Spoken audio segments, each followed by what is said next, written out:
Hi, everyone, and welcome to the Asher Marketing Podcast. This podcast is brought to you by Asher Agency, your full-service marketing partner serving clients nationwide. Whatever you need to connect with your audience and share your story, we have you covered.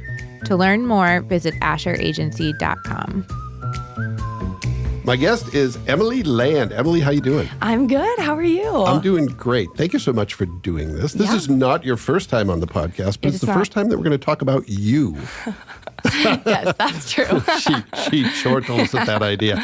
So I want to start at the very beginning. You've been at Asher for about a year now. Yep, that's right. And you're still very young into your career, but let's go back to when you were at Angola High School, my wife's alma mater, by the way. Very cool. I didn't know that. Hornets. Go Hornets. Yeah, that's right. Okay.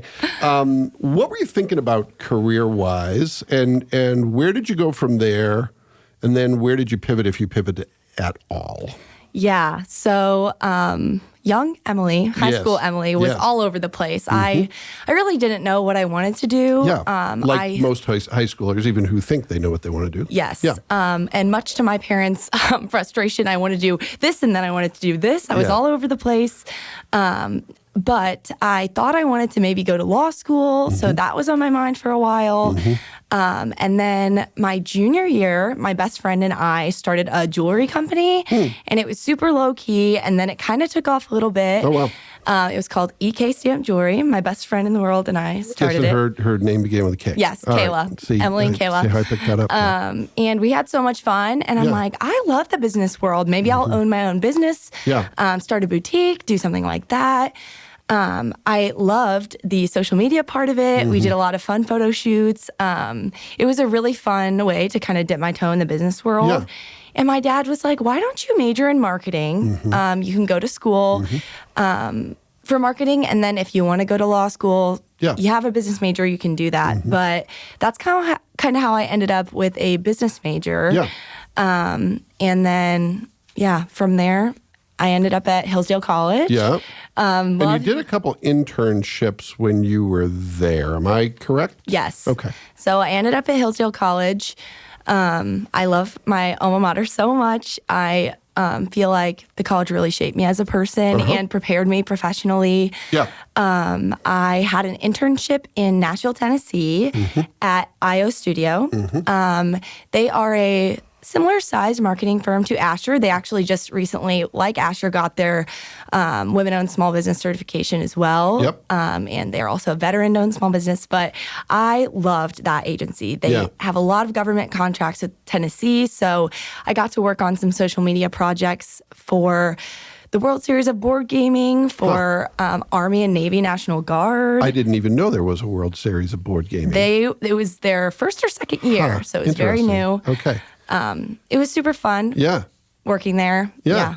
Great experience. So let's talk about your perception of Asher, because you've been here a year, so you know the business really well, but you're still new enough to have some objectivity. So when people ask you, tell me about this place you work, Asher Agency, how do you respond to that? Oh, gosh. I truly am so grateful to be here. I love Asher. Yeah. It sounds so cliche, but it really is the people. Yeah. I love everybody on the creative team. It is so fun being in the creative department. Yeah. I've learned so much from my coworkers. All of them are so fun and creative and talented. Yeah. Emily and Sean and Chris are amazing designers. I've learned so much from them. And Mary, I work pretty closely with her. She's our copywriter. And of course, Jen. Yeah. They're all just so talented and helpful. Well, what I'm guessing might be helpful to you as someone who's kind of just getting started is you've got, I won't name names, but you have people on the team who've been around for a while. They've been doing this work for 20 plus years. Mm-hmm. You have folks who are more mid-career, who have been doing it long enough. They have ironed out some of the wrinkles, but they're still, learning and adapting. And then you have other folks, Chris comes to mind specifically, who are sort of at the same, vintage as you. So there's kind of someone to go to with any challenge and get different ideas. I never really thought of it that way until you mentioned the team, but that's one of the things I like is, there are times I will talk to you about something and say, please give me the perspective of someone who's 30 years younger than me. there are times I'm running out of people to go to who have more perspective than I do, but occasionally I'll go to someone and say, tell me what this looks like from your perspective. But I agree. I'm glad to hear that the people make it work for you, because that's one of the things that's kept me at Asher for more than 20 years. Social media can be a challenging business to be in because it, as you and I have experienced firsthand, it can move really fast and you have to get it right, but often you have to get it right now. How do you balance that? Yeah, you got that right. Social media moves very quickly. Yeah. I think for a person like me, I ended up in the right career. Like, I like to move fast, work hard, get things done. A lot of, balls always rolling, things are always going on. It is very difficult, but it's very rewarding. Every day is something new. So it's kind of, the hardest part is also the best part, and what I like the most about working in social media. Every day is different. I'm always doing something else, whether it's copywriting, helping put together reels, writing captions. I get to do a little bit of everything, and that can be a little overwhelming. I've learned a lot and improved in a lot of ways because I'm doing a lot of different things, but it is difficult. And I think having an awesome team to rely on also helps a lot. Yeah. Well, I'll say this very genuinely. You don't seem to get rattled. Maybe you feel rattled, but it doesn't look that way. And that's pretty unique, especially for someone who is younger. You seem to just kind of like roll with the punches. Is that all a big act, or is that really how you're built? Thank you. That is really a high compliment. Honestly, the first thing that comes to mind, my dad is a football coach, so I'm a football coach's daughter. And in his office growing up is a sign that says, control what you can control, attitude and effort. And truly, that is ingrained in me. It's just been beat into me, you can control how you approach challenges. Let's let your dad off the hook. It literally hasn't been beat into you, but it's been reinforced. Sorry, let's clear that up. My dad is my best friend and my biggest role model. Well, you've spoken highly of him in other contexts. Yes. So,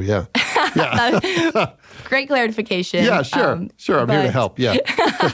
Well, no, I mean, and that genuinely takes a lot of the stress out of it. I mean, I mentioned you roll with the punches, and as someone who, not literally, but someone who is occasionally throwing those punches, it calms me down when you're calmed down, because I'm like, client needs us right now. We only have this much time, and you're like, got it. And I'm like, she's got it. I can feel better about this. So that's good. Thank you. Yeah. So let me talk a little bit, and one of our past podcast guests, Amber Owens, who does social media marketing for Indiana Tech, has talked in a really articulate way about the challenges of using social media personally when it's also your job, right? How do you balance that? Is social media personally still fun for you, or does it feel like a chore?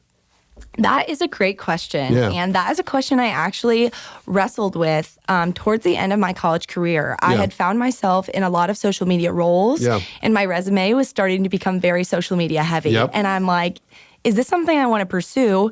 Because I value, the time away from your phone and for your mental health and everything. So that is something I wrestled with very seriously. And I think that I found a really good balance, in trying to divorce personal social media use and using it for work. And just, my screen time hours is embarrassing. I hope no one ever sees my weekly screen time reports because my phone and my iPad are always open and while I'm working. So I just think being diligent in making sure that when I go home, I'm picking up a book and not doom scrolling before bed. And just kind of creating that distance. But I think part of it, too, is you have to be a user. You have to be on these platforms to understand things and keep up on the trends. Yeah. Well, and having people like you on the team makes it easier for people like me to get off our phones. And I mean that very genuinely because, I am now only on LinkedIn. And there was a time when I felt like, well, I have to be on Facebook. I don't really want to be, but I have to be to understand what's going on. And now I'm like, Emily's on our team. Emily understands it better than I ever will. So if I have a Facebook question, I just go to Emily or I just go to Dave, right? And so for those of us whose screen time is a lot lower thank you because you've kind of got it handled. So yeah, I mean, we're all students of the game. Yeah, the for thing sure. about social media too, it is changing every single day. It is sometimes difficult to be a social media professional because things are always changing, and you got to stay on top of it. You have to be on your toes. Well, there's the job of being the implementer. I mean, and you don't work for one brand, you work for several brands. So it's like multiple jobs within one. I have to do it, but simultaneously I need to learn about it, and I also have to teach people what's changing. So how do you work in a way that allows you to prioritize? Because, at Asher, we use Trello, we use email, of course, we have face-to-face conversations, at least some of us use Slack, some of us better than others, not naming names myself.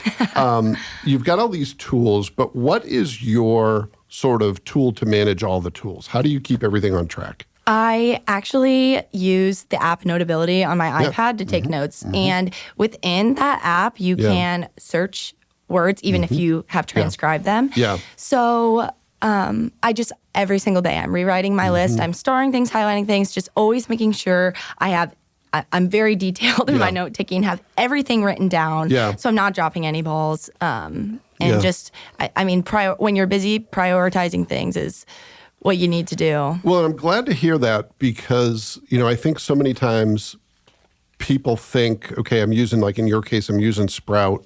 That's going to be the way I manage my to-dos, but it's not really for that. Right. Or I'm using Trello, that's how I'm going to manage my to-dos, but it's not really for that. That's for projects that are one of the things that inform your to-do list. And I think it's always fascinating for me to hear how people are working because it's actually, I think, a compliment to Asher that everybody can kind of find their own. We have to have a way, but you find your own way and you use tools that work for you. How are you managing and prioritizing different clients? Like when you come in any given day, you might be working on 4 or 5 different clients' content. How do you prioritize within that? Yeah. So a lot of the time for social media, you're looking at months at a time. Yeah. So a lot of the time it kind of reveals itself what's up next. What post needs to be posted next. Yeah. So you just kind of look at things in order of when they need to be posted. And a lot of the times I'm working with a lot of different people, coordinating with our copywriters and our designers and sometimes videographers, always working with different people. So you have to take into account how big of a lift is this going to be? Because if it's due if we're posting the post on Friday, but I need a lot of people to help me out and a lot of approvals have to be done before then, you have to take into account how many people are touching this. Because social media posts a lot of the time, a lot more people and a lot more teams are touching it than maybe people think. Yeah, that's a good point. So one of the accounts that you manage, if you will, is Asher's social media. What is your vision for that? As someone who is one of the voices that, help promote our brand, now that you're into it about a year, what do you want to happen with that brand that you have? You live it in addition to telling the story. What do you hope will happen with that maybe over the course of the next 6 to 12 months? Yeah, well, first of all, that is one of my favorite parts of my role here. I think that celebrating people in Asher has really helped me connect with people and meet new people. It has been so much fun. And I guess I didn't really think of how it would help me kind of integrate into the greater community and culture of Asher and interface with people that I don't interface with on a daily basis. So first of all, that is one of my favorite parts about my role. But second of all, I think that we're really trying to, first of all, showcase culture and make a lot of fun reels and really be unique and stand out on social media. We're just trying a lot of things right now, but also trying to showcase the great work that we do. Keeping a good balance of different types of content and keeping things playful and fun and kind of true to who we are. So I think it's really fun that I get to experiment with that and be, in a way, a voice of Asher. Yeah, well, and it shows with some of the, I think it was the post about everybody thinks about the projects, but not the project managers. That was fun. That was fun. And, one of the things that I think we we do well but could do even more with is kind of celebrating the people who are more behind the scenes. I mean, I tell people all the time, we have 45-ish employees, and at least 4 of them are full-time accounting people, right? Who really are the backbone of the agency because they make sure that we get paid and that we pay our bills, which is a pretty important thing. Yeah. But when people think of an agency, they think just of the creative side, but the business side is really important too. Yeah, absolutely. That is something I'm trying to do, every month, looking at who can we spotlight, who can we feature in a creative way? Like you mentioned, our project manager reel. Yeah. How can we feature different teams in fun ways? Because a lot of the time, the creative team, you're so close to the creative work, it's easy to feature your team members, but, really trying to feature people who are behind the scenes. Yeah, well, good job. Well, good job. So as you look ahead at social media overall, what changes are either exciting to you that you see coming up? What maybe is keeping you up at night? Maybe a combination of those things. What do you see on the horizon, and how are you adapting and encouraging clients to adapt? Yeah, that's a great question. I think my first of all, it has been a trend over a couple of months, probably throughout this year, seeing posts on social media doing super well that are maybe less polished. Mm-hmm. And it's kind of like an idea you're throwing together, and it is either trending or strikes a chord or is attention grabbing. And a lot of the time, those posts that you think, we didn't spend 1 million hours on creating the perfect graphic and thinking about it and brainstorming, are doing so well. And it's kind of freeing as a creative team where, we're forced to kind of think outside the box and trust our creative gut with things. Yeah. And also, being immersed in learning about platforms, like trusting my gut and, I really think this is going to work on this platform, and seeing success in that too. Yeah. Yeah. No, I think that's really astute. I mean, one of the things that I've noticed is that, and there's still a place for the polished, produced creative, right? Yes. But people's BS meters are really good now. Yes. And if it looks too much like advertising, it is more likely to be ignored. They want what's real, the audience, that they being the audience. So sometimes when it has rough edges, even if those are planned rough edges, it gets a better response because people are like, oh, that's real. That's a person just like me. I can relate to that. That is spot on. So, again, there's a place for all of it, but I think that's really smart to notice that shift. I mean, I say this to people all the time. When I was a kid growing up, well before you were born, anything I saw in the media was a scripted message delivered by someone who's paid to deliver the message with high production values, whether it was news, whether it was a magazine, whether it was... The only exception was local news when, the guy who owned the business was being interviewed, right? Everyone else was kind of paid to send their message. And people, in part because there was less choice, people just kind of assumed that's what it was. But over time, we still have that, but now we have all these messages from people like you and me, and that's starting to dominate our news feeds. So people can pick it out pretty quickly. It's like if it's too polished, it's like that's not credible, and I'm going to go to the thing that's from a person like me. I think that's exactly right. And I also think in a world where sometimes AI is utilized, and graphic designers and copywriters, there are roles that can be fulfilled by AI in certain ways. I think that's where the value really comes in, that human touch. Yeah. And our platforms, the algorithm clearly is favoring that human content. And I think that's super encouraging. Yeah. Well, and it doesn't have to cost a lot of money to stand out. I mean, one of my favorite examples recently, I don't know if you saw this, but having worked in Tennessee, you may have. It was a couple of years ago when the Tennessee Titans did their schedule release, and they were interviewing people on the street. And all they did is they put up a logo of a football, like they said, okay, the Titans week 1 are playing this team, and they put up that team's logo.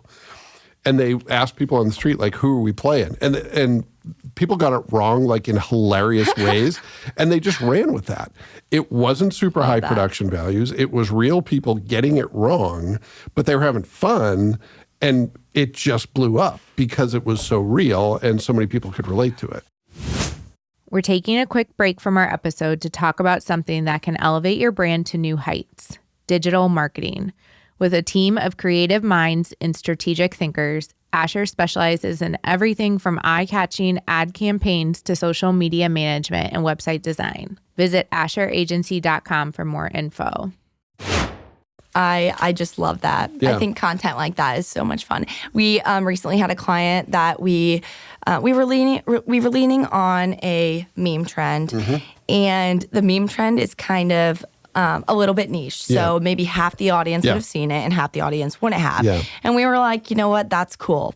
It'll be funny because a lot of people are going to be confused and be like, what's going on here? Well, there was so much engagement on the post, and some of the comments were like, hey, at, this account, are you guys okay? Who is running your social? And half the comments were very niche, kind of speaking in that meme language. Yeah. It was so funny. And me and our art director, Sean, were sending them to each other like, this is hilarious. Yeah. And honestly, what we wanted to happen did happen. Yeah.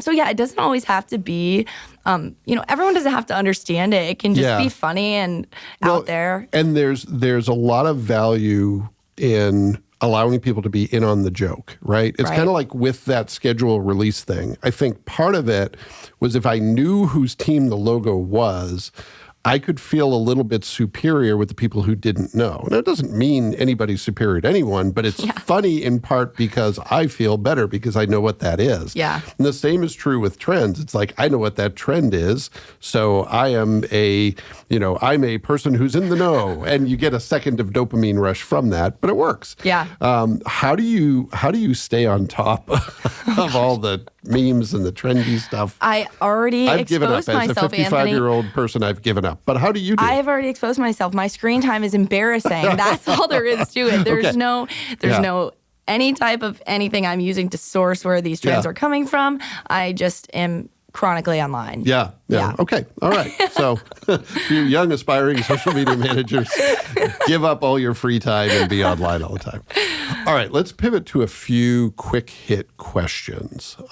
You're someone who's had some success early in your career. So you know something about building a fulfilling career and a successful career. You've started a business too. What recommendations do you have for people who are still figuring out? If you're trying to have a successful, fulfilling career, what do you think is most important? That's a good question.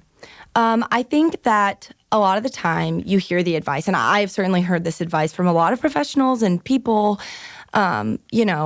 keep your work and your life separate. And that is great advice in a lot of ways. But in the way that I think it's a little off base is that, I think you should, when you're in the office, make friendships with your coworkers. And, hopefully you should enjoy what you do. And it should be something that kind of is, speaks to who you are. So, for example, like with social media, I love building relationships. I love celebrating people.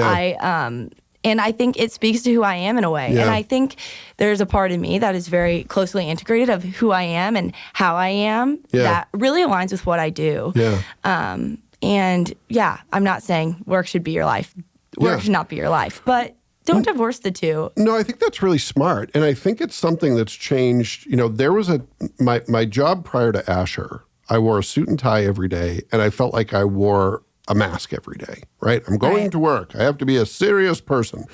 But one of the things I like about Asher, and I don't think Asher is unique in this, but it certainly isn't the norm. I really feel like I can be myself here. Yeah. It's kind of like, yes, you have to be serious about what you do, but you sure as hell don't have to take yourself very seriously. Yeah. As long as you do good work, admit your mistakes, try to learn from them, I think people like that here. And it's like we trust each other because it's like that person's not putting on a show. This is who they really are. Yeah. And I think a lot of the time, too, people separate career advice and life advice. And it's like work hard and be kind and make relationships with people and, have a good attitude. It's all the same. Yeah. The old-fashioned stuff still holds true. Well, and it's not necessarily easy, but it isn't complicated. Right. It's really not. And it's simple. okay to like your clients. Yeah. I mean, I'm really fortunate that many of my clients are also friends, and I genuinely am like on the sidelines cheering for them, like, let's do great work on their behalf because they're good people. And that's way more fun than when they're completely separate things. That's really good advice. Thank you. All right, let's keep this rolling. What is a myth or misconception about the work you do that you believe deserves to be debunked? Gosh, I even knew this question was coming. And there are so many misconceptions and stereotypes about social media and social media things. I think something that comes to mind is that social media is very shallow. I mean, you're not seeing the post for very long. Everyone's just out for everybody's attention. Yeah. But I think something that's super true is, how you do your work matters sometimes more than even the work that you're doing. What are your intentions about what you're doing? And I think you can have fun with social media and have the best intentions in mind of connecting with your audience and helping the businesses that are our clients reach their goals. And I think social media is a really fun place, and it's clearly not going away. Yeah. So putting positive messages that are, true, that help small businesses and companies, there's a lot of value in that. It's not inherently bad. So let's dig into this a little bit, and I'm gonna challenge both of us a little bit to deal with some of the negative aspects of social media, and I want to hear your thoughts on how do we keep what's good about it and how do we mitigate some of the challenges? I recently read a study, it's called The Infinite Dial. It comes out every year and it looks broadly at media. And it's a credible study, and almost half of U.S. adults believe social media should be banned until kids are 16 because of some of the negative effects. What do you think we do with that as a society? Do you think that it's too much too soon to give people access? And again, only share what you're comfortable sharing, but there's some real good that can happen in terms of, giving people a voice who may not have community where they live, in terms of letting the best stories be told regardless of where they come from, in terms of people who maybe didn't have that much power now have the ability to literally reach the world. Yeah. But there's some real negatives. How do we solve this problem, Emily?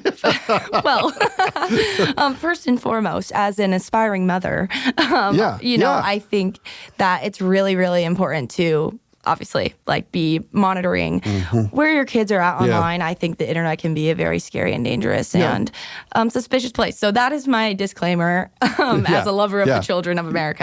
Anyways, outside of that, I think you really hit the nail on the head with it gives people a voice in a way that, you have seen so I think back to the Vietnam War, when media, we're going way back to solve this problem. But, when media... I didn't know we were going to be talking about the Vietnam War when we started this podcast. Yeah. You never know. But you think about the Vietnam War, and, they were releasing video that was really surprising the American population, and it changed the conversation, the outlook of the American people on the war. Independent of your opinions of the Vietnam War, I'm just saying that people can really engage in conversations in a really authentic way, in a way that is personal. And I think that brings social media immense value. People can engage on big companies, post things themselves and get a lot of traction. And this can be a bad thing, but I think it can also be a positive thing. Yeah, no, I think that's well said. And I honestly believe it's a case where if you want better from social media, be better with social media. Yeah, that's a great point. It's you're not gonna change it. It goes back to your dad's poster. It's control what you can control, really. I sure hope he doesn't listen to this, because his ego is just going to be going through the roof. No, it's true. I mean, it's, I had to take stock and say, I need to change the way I'm using social media, because for me, some of it isn't healthy. And now, it's one of the things I'm happiest about is I have a group of friends who don't all agree on everything. We disagree on stuff. Yeah. And I think if I hadn't built those connections in the real world and we were just connected online, I would probably like half of them and dislike half of them, right? Yeah. But it's very surface. So I think it's really, and that was a lesson I learned the hard way, right? And I think we've all made mistakes online, but I think it's about saying, how do I use this tool to make my real world relationships better instead of as a replacement for real world relationships. Yeah, and I think that speaks to both as a personal user and as a company. Because in a way, we are trying to personify these brands, these big companies on social media, make them feel closer to their audience, help them engage with people in a meaningful way. So you don't feel 90 million miles away from your favorite brand. You can leave a comment. They're speaking right to you. So I think that, in a way, the rules that hold for personal social media and for a brand really do overlap, because that's what you're trying to do, is personify a brand on social media. Yeah. All right, so you took that curveball, you hit it out of the park. Let's go to the next quick hit question that does not need to have a quick hit answer. And that is the tools that you use. What's something that helps you get the job done? Could be a digital tool, doesn't have to be. And I'm going to take the one you mentioned. Is it called Notability. Notability. I almost said Notify, but that's not it. I'm going to take Notability off the table because you already gave a shout out to Notability. What's another tool that you use that helps you get the job done that you think deserves a shout out? Okay, well, there's two things. Yes. First of all, I love to put reminders on my phone all the time. So, like, things that I really cannot forget, just the iPhone reminders, I'll put them on pause there for a second. I love that answer because I'm going to make a plea to the universe. Stop trying to remember stuff. That is a great point. Stop it. Stop trying to remember stuff. You will forget. The other day, we had a family member over, and we were giving them leftovers from the dinner we had cooked. And I said to this person, "Where are your keys?" And she said, "What do you mean, where are my keys?" And I said, "I'm going to put your keys in the fridge with your leftovers, because if you try to remember your leftovers, you won't." I love that. So tell me more about notes in your phone. You know, now we're getting philosophical because we've already covered the Vietnam War. I think back to my favorite class I ever took at Hillsdale. It was called Readings in Leadership and Responsibility. And the theme of the class was Know Thyself. And it was all about, being a good leader is about really developing yourself. It's not about, being passionate or being influential. It is about developing yourself first and foremost and knowing yourself. With that, I think that is a great point, and it's something I think of a lot because I'll be in a meeting or, there's things I'm like, I know that I have to put this right now on a reminder on my phone or I'm going to forget 100%. it. Or I need to put this on Sprout to remember that we have to post about this announcement next month because I'm not going to remember. And knowing yourself and knowing how you work. Not everyone works the same. We're all neurologically dissimilar. And and it's accepting that if you ignore your flaws, they're going to get worse.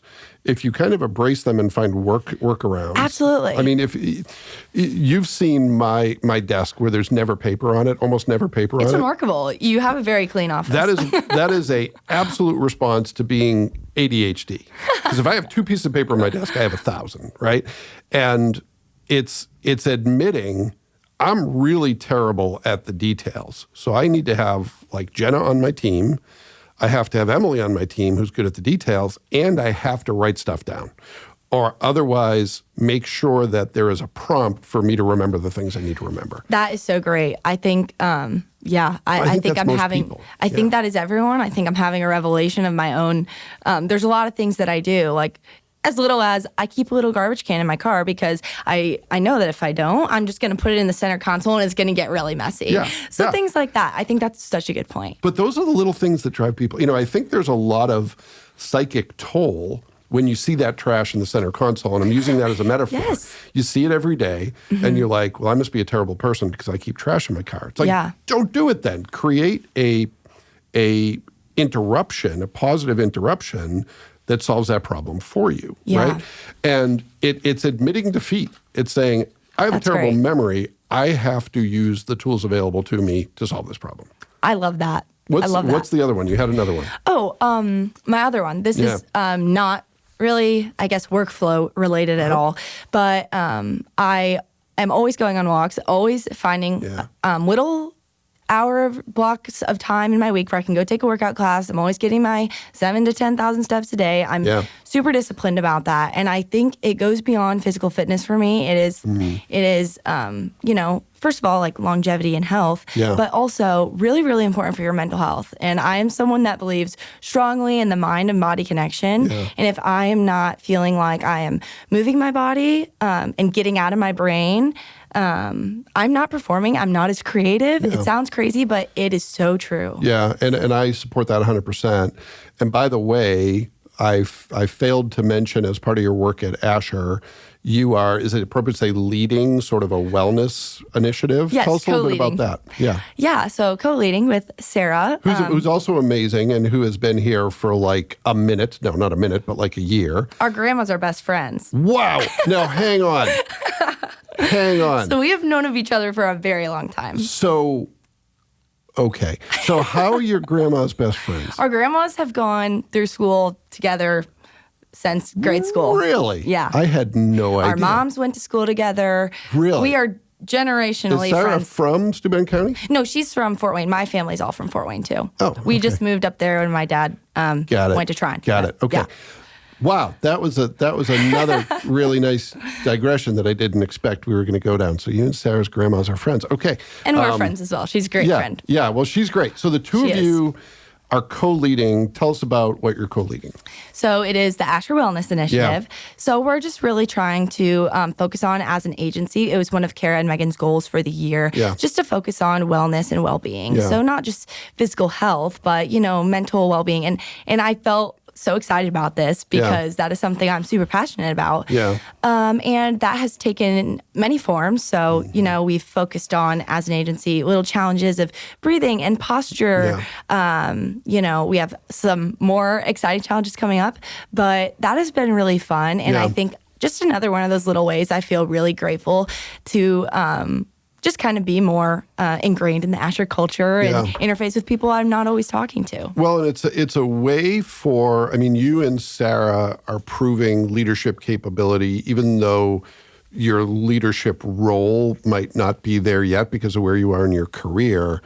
I think it's great that you're taking leadership of what is really a potentially big issue. I mean, I know that it's a work in progress for me, but it is all of us, for sure. For all of us, It's pretty much borderline non-negotiable that 5 to 6 days a week, I'm going to start my day doing something active. It's not what it used to be because I'm 55, but it's a walk, it's strength training, it's something that is just about starting the day on sometimes literally the right foot, and that is, you know, predictive of how the rest of the day is going to go. But I add, you're a gold star wellness participant. Always participating. Your goals are always great for the month. So kudos to you, Anthony. The reason I respond so quickly to your emails is, number one, it helps me avoid real work. And number two, I nerd out on it. I really do. I think too. It's super important. Yeah. And just the prompt for our team to think about it is a great thing. And to have the support top down that says, yeah, we're going to prioritize this. We're going to carve out space for a discussion about nutrition. We're going to carve out space for people to, you know, we're fortunate that our building is in a place where we have walkability to lunch. We can go, you know, Brandon Pete and I did a walking meeting the other day. He walks really fast, by the way. I was like, after 20 minutes, I'm like, okay, enough with the walking meeting. He's a tall man. He has long legs, he has quite maybe. Stride. But. He has quite a stride. So yeah, but no, I applaud you and Sarah for taking that on because it is super important in a business that sometimes applauds too much the work hard side of work hard, play hard. I think it's great that you're leading it and making us all think a little more about bringing our best selves to work. Well, thank you. That's really good. It's fun. It's rewarding. And, you know, working with Sarah is fun too. Yeah. And your grandmas must be infinitely proud. They comment on all of the Asher posts. You I'm can gonna go have look. to watch for that. That's good stuff. Yeah. Well, thank you so much for doing this. This was fun. Yeah, thank you for having me. This was very fun. Thanks to everyone who took the opportunity to listen to this episode of the Asher Marketing Podcast. We'll be back next time with another great guest and maybe the grandmas of the guest. Who knows? Maybe we'll invite your grandmas on. And whatever that becomes, we hope you will join us then. Thank you for tuning into the Asher Marketing Podcast. We hope that you found today's episode insightful. If you enjoyed the show, please subscribe and leave us a review on your favorite podcast platform. It really helps us grow. Join us next time for another exciting episode.